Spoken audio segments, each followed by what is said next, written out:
entendu désigner le point de pénalty. Et cette faute, c'est mal joué de la part de Patrick Bernard. Quand on a la grosse occasion, qu'on la manque, souvent on se fait punir derrière. Même chose sur FIFA, hein. Lorsqu'on touche un poteau, par la suite on est toujours sanctionné. Oh mais quel connard! Neymar, on le sait, beaucoup de sang-froid, les pénaltys en général, il les tire plutôt bien. 11 mètres, un ballon, deux adversaires face à face. Une solitude règne lorsque le tireur s'exile dans le ring de la surface de réparation pour placer son ballon et s'élancer pour tirer. Un seul opposant est prêt à donner de sa personne pour l'empêcher d'arriver à ses fins. Derrière lui, les 20 autres acteurs sont condamnés à regarder la scène, impuissants, retenus par une ligne blanche qu'il est impossible de franchir avant la frappe. En face de lui aussi, une tribune entière excitée à l'idée de le voir marquer ou rater et en attente impatiente que le coup de sifflet soit donné par l'arbitre. Et avec le tireur, une pression plus ou moins importante résultant du contexte, de l'enjeu, de sa confiance en lui ou de son expérience. Le penalty est un moment courant du football, mais qui reste pourtant particulier car il est unique dans sa façon d'opposer deux joueurs de manière irréversible et dans les résultats qu'il peut entraîner. Car il y a peu de buts marqués en football, comme il peut y avoir de points au basket ou au hand par exemple. C'est donc l'occasion la plus simple de faire changer la physionomie d'un match. Et de la gloire à l'échec, il n'y a qu'un pas. Merci, au revoir. Je te souhaite la bienvenue sur ma toute nouvelle chaîne YouTube Passe D. Salut, c'est Passe D. Vous allez passer la journée avec moi aujourd'hui. Ta culture foot servie sur un plateau, ce sera un peu ma motivation tout au long de cette aventure. Alors si comme moi t'aimes les belles histoires et t'aimes les questions existentielles autour du football, t'es au bon endroit. N'hésite pas à t'abonner pour ne pas rater mes prochaines sorties. On va se régaler tous ensemble, ça va être super. Tu l'auras sans doute compris, la vidéo du jour va tenter de déterminer quel est le plus grand penalty de l'histoire. Je me permets tout de suite de distinguer un penalty d'un tir au but qui n'existe qu'après les prolongations et qui possède certaines caractéristiques particulières, notamment au niveau de l'enjeu et de la dramaturgie. On aura peut-être l'occasion d'y revenir dans un contenu dédié, mais ici je vais seulement parler des penalties qui sont donnés en cours de jeu. Donc selon moi, on va retenir un penalty tout d'abord par sa beauté, par son exécution. On se souvient plus facilement d'une panenka ou d'une frappe en lucarne que d'un penalty simplement placé dans le petit filet. Il y a des penalties qui ont marqué des générations de joueurs par leur exécution et on aura l'occasion d'y revenir à travers cette vidéo. Et puis le storytelling a une part prépondérante dans ce qui va faire qu'un penalty va rentrer dans la légende. Tout d'abord, le contexte est essentiel pour la mémoire. Quel est l'enjeu du match? Est-il une rivalité entre les deux équipes? À quel moment du match on se situe? Y a-t-il une histoire ou un passif entre le tireur et le gardien? Toutes ces questions peuvent être mises dans la balance lorsqu'on va considérer qu'un penalty est marquant ou non. Enfin, j'ai pris le parti de ne sélectionner que des penaltys transformés. Certes, il y a beaucoup de penaltys manqués qui sont légendaires, on aura peut-être l'occasion d'y revenir un autre jour, mais j'ai choisi de privilégier des penaltys qui ont débloqué des situations ou qui ont sublimé un match par le positif plutôt que pour des raisons plus théâtrales. Avec ces critères, j'ai finalement sélectionné les 5 plus grands penaltys de l'histoire selon ma vision des choses et ma sensibilité. Mais avant, pour garder un peu de suspense, petit point sur les penaltys qui ont pu figurer dans ma réflexion mais qui n'ont finalement pas été retenus dans les 5. Il y a tout d'abord ceux qui sont géniaux par leur exécution, comme Adouris contre Valladolid, Arturo Vidal contre Milan, Eric Boteac contre Adélaïde, Calvente contre l'Italie à l'Euro U21, Awana contre le Liban. Tous ces penaltys sont très beaux, mais ce ne sont pas forcément des penaltys dont on va se souvenir naturellement. Et puis il y a ceux qui racontent une histoire, ou répondent à des enjeux très importants à l'échelle du foot, qui eux m'intéressaient davantage. Il y a tout d'abord les deux penaltys de Zidane contre le Portugal en demi-finale de l'Euro 2000 et en phase de groupe de l'Euro 2004 contre l'Angleterre. Ils ont de très belles histoires à raconter, c'est vrai, mais pas forcément au niveau des 5 que j'ai choisis. On peut aussi parler du penalty marqué par Mbappé contre l'Argentine dernièrement, mais qui est pour moi éclipsé par le tir au but qu'il marquera juste après. J'ai aussi envie d'évoquer le triplé de penalty de Chilavert, le gardien goleador paraguayen devenu le premier gardien à inscrire un triplé. C'est une belle histoire, c'est vrai, mais qui ne dépasse pas le stade de l'anecdote d'après moi. Enfin, je vais évoquer celui qui est 6ème dans mon classement, c'est celui de Cristiano Ronaldo avec le Real contre la Juve en quart de finale de Ligue des Champions 2018, marqué à la dernière minute et qui offre la qualif au Real après un match très compliqué. Je vais faire bref, mais j'ai longtemps hésité à le mettre 5ème, parce que pour moi ce penalty symbolise clairement le côté leader de Ronaldo, même dans les situations les plus compliquées. C'est un joueur avec un mental énorme, capable de redresser des situations à lui tout seul, et ce penalty en est l'illustration parfaite, car il sort le Real d'un bourbier énorme, avec une frappe pleine de confiance, pleine de puissance, et totalement imparable. Je vais sûrement me faire taper sur les doigts par les fans du portugais quand vous allez voir le 5ème, mais bon c'est le jeu, et je vous invite donc à me donner votre avis sur ce penalty et sur le classement en commentaire. Très bien. Allez, trêve de blabla, passons tout de suite au numéro 5 de ce classement. Ce 14 février 2016, jour de Saint-Valentin, le Barça reçoit le Celta Vigo pour le compte de la 24e journée de Liga. Après un début de saison quasiment parfait où les Blaugrana ont déjà remporté la Coupe du Monde des clubs et la Super Coupe d'Europe, l'équipe dirigée par Luis Enrique s'apprête à affronter l'une des deux formations qui a réussi à dominer le Barça en championnat jusqu'alors. Et de quelle manière? Une victoire 4 ans en Balaidos qui certes montrera les largesses défensives des Catalans, notamment en contre-attaque, mais entérinera aussi l'une des plus belles ères du club galicien. Car le Celta est un club qui compte en 2016 dans le championnat espagnol. 8ème en 2015, les coéquipiers de la légende légende et enfant du pays Iago Aspas termineront 2 places plus hautes et se qualifieront pour la Ligue Europa, dans l'une des ligas les plus disputées et les plus compétitives, on le rappelle à cette époque. C'est donc un adversaire de qualité que s'apprête pourtant à démonter le Barça, car cette équipe-là est bien trop forte, même pour un Celta audacieux et efficace devant, qui va répondre à l'ouverture du score majestueuse de Messi grâce à un penalty du prix Nobel de la paix, John Guidetti. Neymar efface ses adversaires avec une efficacité déconcertante. Messi et Iniesta se baladent entre les lignes et trouvent des passes impossibles. Et malgré plusieurs occasions manquées par son équipe, Luis Suarez continue d'affoler les compteurs. Celui qui inscrira 59 buts cette saison-là, dont 40 en Liga, profite du génie de ses deux compères de la MSN pour inscrire un doublé et faire le break. Arrive donc cette 80e minute. Messi. Encore Messi. Oui. Lionel Messi est fauché dans la surface après un grand pont improbable sur Rony. Malgré sa non-réussite sur cet exercice, comme le souligne d'ailleurs Benjamin da Silva, Bon, normalement, il les manque, ces pénaltys. la Pulga s'apprête pourtant à se faire justice lui-même lorsqu'il surprend tout le monde en décalant le ballon sur sa droite. Suarez surgit de l'écran et trompe Alvarez de près. Mais d'où viennent-ils? Mais qui sont-ils? Magique Barça! Léo Messi pour cette situation incroyable! Jordi Alba n'y croit pas! Personne n'y croit! Triplé de Luis Suarez!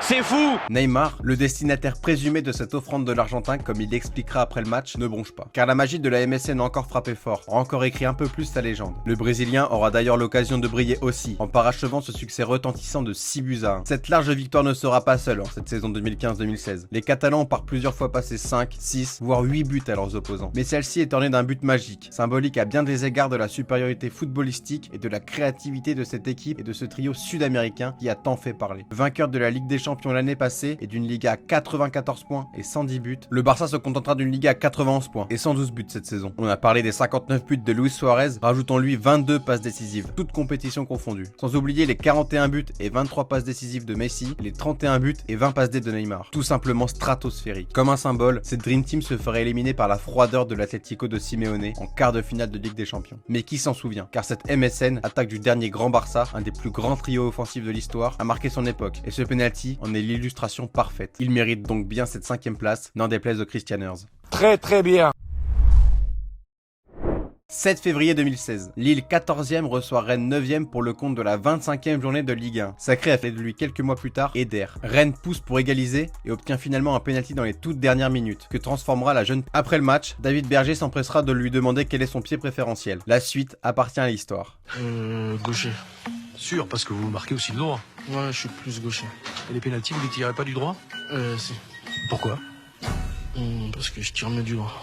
Évidemment, le comique de cette situation va amuser pas mal de monde, mais aussi et surtout mettre en avant l'ambidextrie de Dembélé, très naturellement capable de tirer pied droit comme pied gauche, un penalty d'une certaine importance en fin de match. Mais ce phénomène atypique n'est pas un cas unique dans le football, car avant lui, un certain Andreas Brehme s'était distingué exactement de la même manière lors d'une finale de Coupe du Monde. Voyageons donc 26 ans plus tôt, en 1990, année de la 14e Coupe du Monde en Italie. Certainement pas la plus marquante ni la plus qualitative, loin de là même. Elle est encore considérée par beaucoup comme l'une des plus tristes de l'histoire, et la finale entre l'Allemagne et l'Argentine en est le parfait exemple. D'un côté, une Allemagne grandissime favorite, qui a archi-dominé sa poule et éliminé l'Angleterre au tir au but en demi-finale, affronte une Argentine que personne ne voyait arriver jusque-là. Qualifiée difficilement en tant que meilleure 3e après une défaite inaugurale face au Cameroun, elle a pourtant sorti le Brésil en 8e 1-0, puis la Yougoslavie et le pays hôte italien tous les deux au tir au but. En plus de la légende Diego Maradona, un homme se distingue dans le parcours argentin. Son nom, Sergio Goycochea. Pourtant 3e gardien dans la hiérarchie avant le mondial, il profite du refus du 2e gardien Luis Islas de participer à la compétition, puis de la blessure grave du titulaire Nery Pumpido lors du 2e match contre l'URSS pour prendre sa place dans les buts de l'Albiceleste. Il se révélera notamment lors des 2 séances de tir au but pendant lesquelles il arrêtera pas moins de 5 tentatives adverses. Vous me voyez venir, c'est un adversaire de taille pour un tireur de penalty. Revenons-en à la finale. Comme prévu, les Allemands dominent le match. Brehme a même une occasion sur coup franc qu'il frappe du gauche. La seule situation dangereuse côté argentin en première mi-temps provient d'une passe en retrait dangereuse de Brehme justement vers son gardien Bodo Illgner que celui-ci récupère à la main. Une autre époque. Les Argentins tiennent tant bien que mal face à des Allemands de plus en plus insistants. Goycochea est impeccable sur sa ligne et préserve son équipe qui ne tient plus qu'à un fil et qui va craquer. À la 65e minute, Pedro Monzon, entré 20 minutes plus tôt, découpe Klinsmann. C'est le premier rouge dans l'histoire d'une finale de Coupe du Monde. 20 minutes plus tard, Lothar Matthäus s'engouffre dans l'espace laissé par les Argentins de leur moitié de terrain et lance Rudy Voller en profondeur. Celui-ci rentre dans la surface et tombe sous la pression de Roberto Santini. La faute est légère, mais l'arbitre mexicain Edgardo Codesal Mendes ne bronche pas. Penalty. Alors qui pour le tirer? Voleur qui vient de subir la faute? Le capitaine Matthäus? Finalement, c'est le latéral droit Andreas Brehme qui se charge de cette occasion cruciale. Il faut dire que le coéquipier de Klinsmann à l'Inter est très serein au moment de récupérer le ballon pour frapper ce penalty, malgré les tentatives argentines pour le déstabiliser. Goycochea, pourtant spécialiste de la situation, est incapable d'anticiper de quel pied va tirer Brehme, lui qui s'était essayé des deux pieds précédemment lors des 85 premières minutes. Mais pour l'Allemand, le choix est très simple, par superstition et logique. C'est avec le pied gauche que l'ancien du Bayern et de Kaiserslautern avait tiré les 2 corners décisifs qui avaient permis à l'Allemagne d'égaliser contre l'Argentine lors de la finale de 86, perdue finalement 3-2. Et c'est avec le pied droit qu'il a transformé son tir au but contre l'Angleterre en demi-finale. Brehme s'avance sans jamais donner d'indication à son adversaire et transforme finalement du pied droit. Goycochea était parti du bon côté, mais le tir est trop bien placé. L'Allemagne remporte finalement sa 3e Coupe du Monde. Bien plus à l'aise qu'un tout jeune Ousmane Dembélé en interview d'après-match, lorsqu'on lui demande pourquoi avoir tiré du pied droit ce penalty fatidique, le latéral déclarera simplement « et pourquoi pas ». La tension est palpable lorsque les 22 acteurs sortent du couloir et rejoignent la pelouse d'Old Trafford ce 24 octobre 2004. On ne joue que la 10e journée de Premier League, mais la course au titre semble déjà lancée entre le champion en titre Arsenal et le 3e du dernier exercice Manchester United. Mais ce climat anxiogène va au-delà de cet enjeu sportif. Dans l'arène mancunienne règle un parfum de règlement de compte, presque de guerre. Et le mot n'est pas choisi au hasard. Tout le monde a déjà vu des compilations d'embrouilles entre Roy Keane et Patrick Vieira. C'était autre chose que ce qu'on a aujourd'hui. Tu fais quoi là, Pélo? Tu fais quoi là? Tu fais quoi? Et bien cette rivalité entre Gunners et Mancuniens a eu un sommet, baptisé la bataille d'Old Trafford qui s'est déroulée un an plus tôt. Petit flashback, le 21 septembre 2003, Manchester United accueille déjà Arsenal au début de la saison 2003-2004. Le vainqueur prendra les commandes du championnat à l'issue de cette 6e journée. Le match est âpre dès son commencement. Il faut dire que le passif entre les deux équipes est déjà important et que la défaite est interdite pour les deux camps. Le suspense reste donc entier pendant une grande partie de la rencontre. Vieira reçoit un premier carton jaune à la 77e minute pour une faute sur Quinton Fortuné. 3 minutes plus tard, il ne dispute pas le duel aérien face à Van Nistelrooy qui en profite même pour lui asséner un coup de genou. Vieira réagit furtivement, conscient du danger que représente une potentielle exclusion. Pourtant, l'arbitre anglais Steve Bennett décide de lui donner un second carton et renvoie le français au vestiaire. Arsenal est à 10, il reste 10 minutes à jouer. 90e minute, Diego Forlán s'effondre dans la surface sur ce centre de Gary Neville. Penalty. Le fautif, le capitaine Martin Keown, est médusé, tandis que Jens Lehmann est fou de rage contre Monsieur Bennett. Il est vrai que ce penalty semble litigieux, d'autant plus au vu de l'exclusion tout aussi controversée de Vieira quelques minutes plus tôt. Et c'est Van Nistelrooy qui s'apprête à transformer la sentence et faire tomber Arsenal pour la première fois de la saison. Il faut dire que la pression est intense sur le dos du Batave. C'est la 90e minute. C'est un match qui peut avoir énormément de conséquences en ce début de saison entre deux concurrents pour le titre. Il y a le passif entre les deux équipes. Il y a aussi ce qu'il s'est passé pendant le match où Van Nistelrooy a en quelque sorte provoqué le rouge de Vieira. Et il faut ajouter à ça que le Néerlandais a raté ses 2 autres pénaltys tentés avec les Red Devils. Autant dire qu'il n'a pas le droit à l'erreur. Van Nistelrooy fracasse la barre de Lehmann. Les deux équipes terminent dos à dos. Pire encore, l'attaquant mancunien se fait violemment prendre à partie par l'ensemble des Gunners. Bien heureux de repartir d'Old Trafford avec ce précieux point. Et pour cause. Arsenal finira la saison champion d'Angleterre et invaincu dans une année historique. Les invincibles sont nés. Revenons donc sur cette soirée d'octobre 2004. Vous avez aimé la bataille d'Old Trafford? Vous devriez apprécier l'épisode 2, le Pizzagate. Les invincibles sont toujours là, tout comme la haine mancunienne envers les événements de l'année passée, et le sentiment de revanche qui va avec. Comme prévu, le match est haché, et les duels intenses, d'un côté comme de l'autre. Il ne se passe donc pas grand chose de plus, jusqu'à cette 73e minute où, après avoir combiné sur le côté droit avec Giggs, le jeune prodige mancunien Wayne Rooney s'écroule dans la surface. Mike Riley ne bronche pas, Sol Campbell est hors de lui, penalty pour United. Le scénario semble se répéter, et comme un symbole, c'est Van Nistelrooy qui prend en charge ce penalty, une nouvelle fois lourd de conséquences sur la suite de la saison des deux rivaux. La course d'élan est rapide, le contre-pied est parfait. Ruud peut exulter. Son but vient de libérer tout un club, voire tout un pays, car c'est un événement de mener au score contre ses Gunners, qui plus est à un quart d'heure de la fin du match. Arsenal n'en est fait plus perdu en championnat depuis mai 2003, 17 mois. La célébration du numéro 10 de United dure des plombes, au bon souvenir de ce qu'il a subi un an auparavant. Les visiteurs tentent de réagir comme ils peuvent, sans succès. Les locaux s'offrent ainsi un contre à la dernière minute que conclut parfaitement Rooney, bien servi par Alan Smith, 2-0.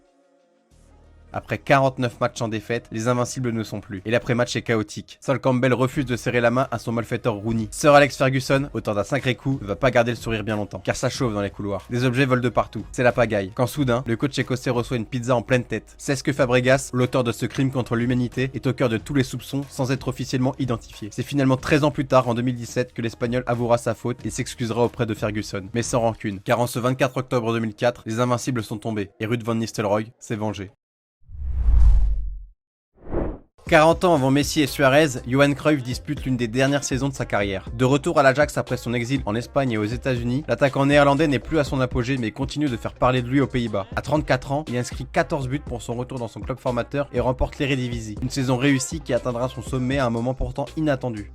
5 décembre 1982, l'Ajax, grandissime favori pour le titre, reçoit le club d'Helmond Sport qui lutte pour son maintien en première division néerlandaise. Déséquilibré sur le papier, cette affiche le sera aussi sur le terrain.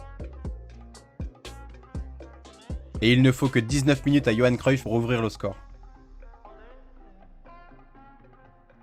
Le numéro 9 dans le dos est très en jambes et crée beaucoup de dangers partout sur le terrain. 2 minutes plus tard, le milieu danois Søren Lerby est fauché dans la surface de réparation.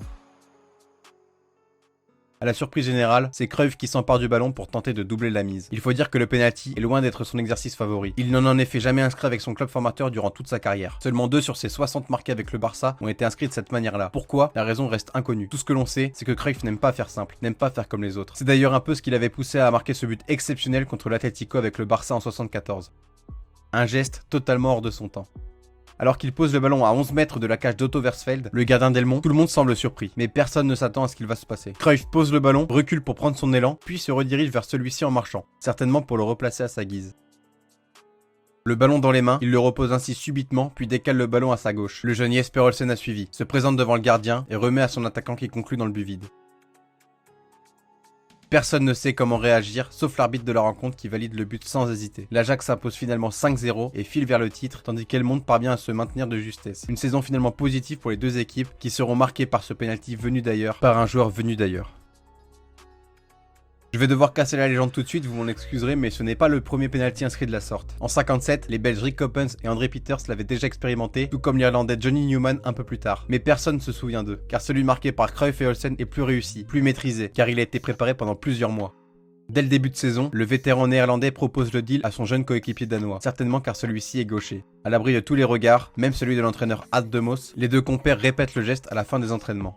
Le jour J, l'action est rodée et l'histoire est écrite. Car si ce but a autant marqué les esprits, c'est aussi parce que c'est un symbole de la mentalité de Cruyff. Le plus célèbre des numéros 14 était aussi connu pour son talent monstre que pour son fort caractère et son esprit libertaire. Ce côté rebelle et au-dessus de tout régime politique, même le plus dur, l'a mené par exemple à appeler son fils Jordi, prénom catalan pourtant interdit sous le régime de Franco. Ses problèmes avec le fisc espagnol l'ont conduit à reprendre sa carrière aux États-Unis, initialement stoppée en 78. Enfin, on peut citer l'épisode post-titre de 83 où, mécontent de ne pas être prolongé par son club formateur, il décide de s'envoler chez le rival du Feyenoord afin de réaliser le doublé Coupe Championnat en 84. Cette saison sera d'ailleurs la dernière du Hollandais volant, qui s'en ira par la grande porte. D'ailleurs, pour l'anecdote, avant Messi et Suarez, ce penalty en 2 temps avait déjà été tenté par Henry et Pires en octobre 2005 face à Manchester City, ce qui avait donné une action digne des plus grands bêtisiers. Pour passer du ridicule au légendaire, un seul ingrédient suffit, l'esprit libertaire. Henry. Bergkamp. There goes Reyes. Towards Henry. Fortune at his back. Oh! It's another one to put in the portfolio of astonishing Thierry Henry. Le geste le plus fou ne serait-il pas le choix le plus rationnel à faire car complètement inattendu de la part de l'adversaire? C'est en tout cas le parti pris de Zizou au moment de s'élancer face à Gianluigi Buffon en ce 9 juillet 2006. C'est une date quasiment incontournable pour tous les fans de foot, surtout français et italiens. La revanche de l'Euro 2000. L'arrêt de Buffon. Le coup de boule sur Materazzi. La barre de Trezeguet et enfin le tir au but vainqueur de Grosso. Mais avant tout ça, il y a cette 7ème minute. Thierry Henry, la bonne tête vers Malouda, qui a devancé. Malouda, lancé par Henry, est fauché en plein vol par celui qui deviendra l'homme le plus haï de France avant que le pays ne découvre Dibou Martinez. Comme souvent dans ce genre de contexte, la faute est très discutable. Mais qu'importe, Zinedine Zidane est déjà rentré dans sa bulle et s'apprête à lancer cette finale. Une concentration maximale se lit sur le visage du meneur de jeu du Real Madrid. Et pour cause, l'enjeu est démentiel. Nous sommes en finale de Coupe du Monde. La deuxième seulement pour l'équipe de France, après la victoire en 98. En face se trouve un géant du football mondial, l'Italie, vainqueur de 3 Coupes du Monde. Sans aller dans la caricature de David contre Goliath, on peut tout de même penser que l'enjeu est peut-être plus pesant pour les Bleus que pour la nationale.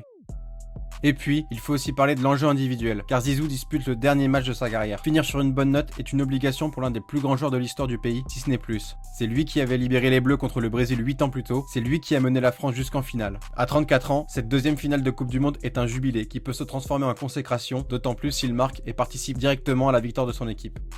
Portons maintenant attention à son adversaire direct, à savoir Gianluigi Buffon. L'actuel gardien de la Juve n'a jamais porté le même maillot que Zidane, mais le connaît parfaitement pour l'avoir affronté à plusieurs reprises en défendant les cages de Parme de 95 à 2001, puis lors de ses affrontements entre la vieille dame et le Real jusqu'à 2006. À 28 ans, Gigi est déjà considéré comme l'un des meilleurs portiers du monde et vient d'être sacré champion d'Italie juste avant l'affaire du Calciopoli. Un gardien de très haut niveau qui connaît par cœur son opposant en finale de Coupe du Monde, difficile de trouver un contexte plus compliqué pour Zidane. Et pourtant, Zizou s'élance enfin, pique son ballon qui rebondit sur la transversale avant de ricocher derrière la ligne et de remonter dans les bras de Buffon. Zidane est sûr de la sentence et est déjà parti célébrer. L'arbitre argentin Horacio Elizondo valide le but. Les 60 millions de Français peuvent célébrer. Les Bleus mènent 1-0. Difficile à cet instant de s'en rendre compte, mais le constat est clair. Zidane vient d'inscrire l'un des buts les plus marquants de l'histoire de la Coupe du Monde. On a longuement évoqué le contexte qui suffit à lui-même pour démontrer l'importance de ce but. Mais Zidane est allé encore plus loin que marquer. Il a marqué grâce à une panenka.